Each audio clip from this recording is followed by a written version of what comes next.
Hello বন্ধুরা, এই রাতটা এখন বাজে 11:30। আমার বর এসছে দোকান দিয়ে।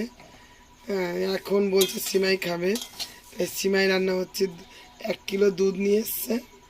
দুধ আর চিনি আর সিমাই একসঙ্গে এখন বানাবো। আগে সিমাইটা ভেজে নিচ্ছি। সিমাই ভেজে নামিয়ে নিয়ে তারপর দুধটা দেবো।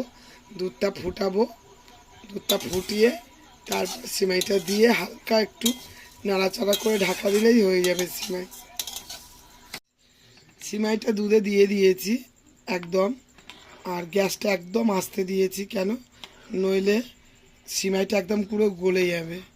এই যে দুধটা আছে, যা সিমাই দিয়েছি পুরো একদম সুন্দরভাবে সিমাইটা কাঁচাও থাকবে না এবং সব পুরো গোটা গোটা থাকবে, একটুও মিশবে না, দুধও কমে যাবে। এরকমই টকবক করে ফুটিয়ে আমি গ্যাসটা বন্ধ করে দেবো। ভাজা হয়ে গেছে, নামিয়ে নিয়েছি। এবার দুধ দিচ্ছি। 1 কিলো দুধ, 2টো প্যাকেট।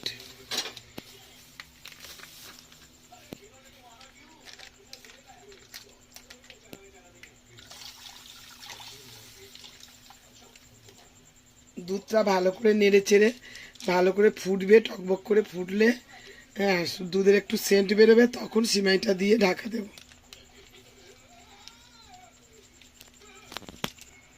এই যে 2-3টে এলাচ চিড়ে দিয়ে দেবো দুধের মধ্যে, তাতে হেভি সুন্দর একটা টেস্ট আসবে। এলাচের খুব সুন্দর সেন্ট আসবে। এবার দুধটা নাড়বো চাড়বো, দুধটা নাড়াচাড়া করবো। দুধটা ফুটে উঠলে তারপরে একটু সময় সেন্ট হলেই তখন আমি দেব। চিনি খেলে ক্ষতি, তাই জন্য বাতাসা দিয়ে বানাচ্ছি।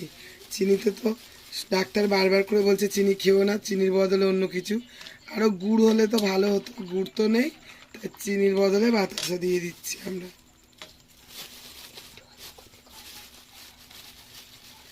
বাতাসাও ক্ষতি অল্প, চিনিটাই বেশি ক্ষতি সাদা করার জন্য।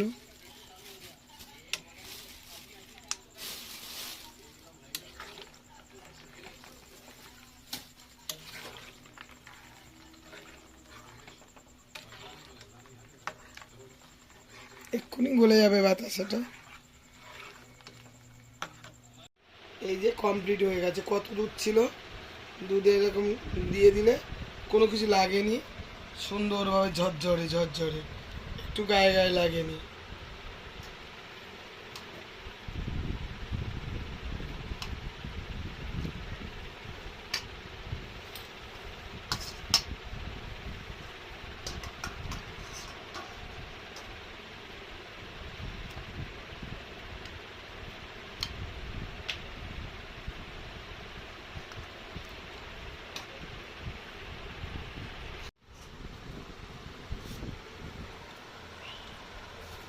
কেমন হয়েছে?